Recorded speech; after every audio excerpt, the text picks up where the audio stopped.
आज हम लोग हार्ड टॉक करेंगे। हार्ड टॉक इसलिए कि हार्श लगने वाली बातें हैं पर सच हैं, प्रैक्टिकल हैं और मुझे लगता है कि लड़कों से बातें कर लेनी चाहिए सो दैट ज़िंदगी आसान हो जाए।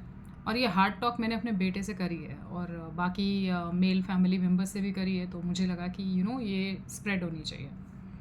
ऑल्सो वन मोर थिंग, मैं ये क्लेम नहीं कर रही हूँ कि ये सब आपको पता नहीं होगा, मे बी आपको पता होगा, हो सकता है आपको वैलिडेशन मिल जाए सिर्फ। सो स्टे ट्यून्ड, हम लोग आज करेंगे hard talk. Hard talk number one, आपके साथ सिंपथी नहीं होगी लोगों को, ठीक है। आप मेल हैं, लड़के हैं, बेटे हैं घर के, तो आपको टफ़ रहना है, ठीक है। और ये अज्यूम किया जाएगा कि आप टफ़ हैं, तो अब आपके साथ सिंपथीज़ नहीं होंगी। आपको चोट लग रही है, आपका हार्ट ब्रेक हो रहा है, जो भी हो रहा है उसको हैंडल करना है आपको खुद। कैसे, ये आपको सीखना पड़ेगा। तो अगर आपको आपको ये क्लैरिटी रहेगी कि people are not coming forward to talk to me or give me a shoulder, it will be easy for you, ठीक है। तो आपके लिए बहुत आसान हो जाएगी, हाँ ठीक है, कोई नहीं है, अभी मुझे खुद हैंडल करना है। तो ये नंबर वन हार्ड टॉक है। एग्जाम्पल दूंगी कि अगर आप मान लीजिए कल को किसी मुसीबत में फंस जाते हैं, ठीक है, कुछ अफेयर ऐसा हो जाता है विच गोज़ रॉन्ग, तो उसमें लड़की की गलती कभी भी नहीं दी जाएगी, आपकी गलती दी जाएगी, ठीक है। आप तो आदमी हैं, आपको समझना चाहिए था। Okay, so this is one hard talk.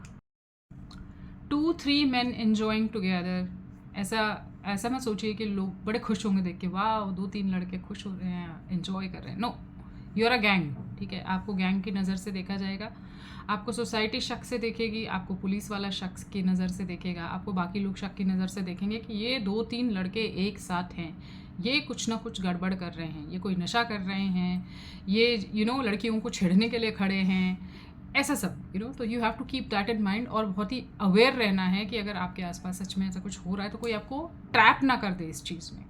तो ये याद रखना कि आपको देख के लोग खुश नहीं हो रहे हैं, 4-6 लड़के एंजॉय कर रहे हैं, नहीं नहीं नहीं, ये तो गैंग है, ये तो पक्का कुछ ना कुछ प्लानिंग प्लॉटिंग कर रहे होंगे बैठ के, ठीक है। Now biologically girls they grow up faster, ठीक है। तो लड़के पहचान नहीं पाते हैं कि ये लड़की कितनी एज की है, एंड लड़कियाँ एडवेंचर कर रही हैं तरह तरह के, and they tell their wrong age, ठीक है। अब वो 18-19 साल की बता रही हैं अपने आप को, जबकि वो हैं 15-16 साल की। तो आप बहुत केयरफुल रहिए, ठीक है। अभी ये स्कूल गर्ल और ये सब, आपको पता है POCSO is a very bad law, उसमें भी आप ही पकड़े जाएंगे। मान लीजिए 17 साल की बच्ची है, वो लड़की है, बच्ची बोलूँगी क्योंकि बच्ची मानी जाती है वो कानूनी रूप से। वो आपके साथ प्रेम में पड़ के भाग जाती है और फिर आप लोग पकड़े जाते हैं, you are 20-21, then you are a rapist. तो you have to be very careful. ये स्कूल गर्ल्स अपनी एज फोर्ज कर रही हैं, बड़े सारे केसेस आ गए हैं मेरे पास ऐसे। तो केयरफुली आपको देखना पड़ेगा, समझना पड़ेगा कि अच्छा नहीं, ये शी इज़ नॉट 18+, तो बहुत केयरफुल रहिएगा। मैं रेयरेस्ट ऑफ रेयर केसेस को एक्सेप्शन में रख के फिर ये बात कह रही हूँ कि अगर आप कमाते नहीं हैं ठीक से, ठीक है, आप फाइनेंशियली बहुत अच्छे कमा नहीं रहे हैं या स्टैंड नहीं है आपका, और फिर कोई लड़की आके ये क्लेम कर रही है कि she likes you, love you, और वो शादी करेगी आपसे, और फिर आगे जाके बोलती है कि डैडी नहीं मान रहे, तो आप ये बात याद रखिएगा कि डैडी तक तो बात पहुंची नहीं है, इसने खुद डिसाइड किया है कि इसको आपके साथ लाइफ नहीं बितानी है, because you are not financially that sound. Okay, तो फाइनेंशियली साउंड होना इम्पॉर्टेंट है। कोई ये कितना भी बोले आपको, नहीं नहीं प्यार से दुनिया चल जाती है, और वो फिल्मी गाने बहुत अच्छा लगता है पर्दे पे देख के, देखो बड़ा बड़ी खुशी मिलती है कुछ मिनट के लिए, हमें भी मिलती थी in that age, but practically speaking that's not possible. और इस चीज़ से हमेशा होशियार रहिएगा, और अपना जो है ये स्टेटस बना के रखिएगा, अपने भर का कमा के रखिएगा, बचा के रखिएगा। फाइनेंशियल प्लानिंग बहुत इंपॉर्टेंट होती है। अपना सपोर्ट सिस्टम बना के रखिए, ठीक है।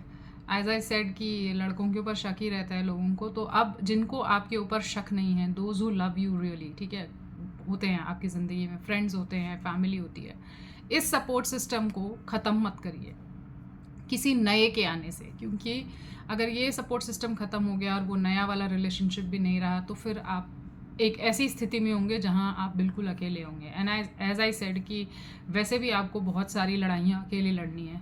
सो प्लीज़ अपना सपोर्ट सिस्टम कभी भी ख़त्म मत करिए, और जो रिश्ते आपने बना के रखे हैं 18-19 साल तक, 20 साल तक, वो इम्पॉर्टेंट है। मतलब इतने साल तक अगर दोस्ती चल रही है किसी से आपकी, तो बहुत मतलब ये एक रेयर चीज़ होती है, and it's a very precious thing. तो बना कर रखिए, और फैमिली भी अगर आपकी सपोर्टिव है, प्लीज़ बना के रखिए।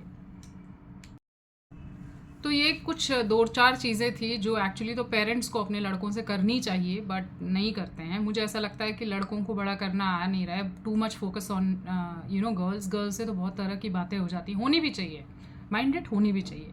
वो बातें जो कही जा रही हैं, उनको समझाई जा रही हैं, वो होनी चाहिए। बट देन लड़कों को पालना और लड़कियों को पालना थोड़ा अलग अलग होता है। तो बॉयज़ को अलग तरह से पालना चाहिए और उनसे अलग तरह की बातें होनी चाहिए, और इस तरह की बातें उनको जो है लाइफ लेसन्स देने चाहिए जो कि नहीं दिए जा रहे हैं। तो आई थिंक आज के लिए इतना बहुत है। आपको और कुछ ऐसा इंपॉर्टेंट लगता हो तो आप कमेंट सेक्शन में लिख सकते हैं। I will come up with more such advices and such life lessons. Thank you.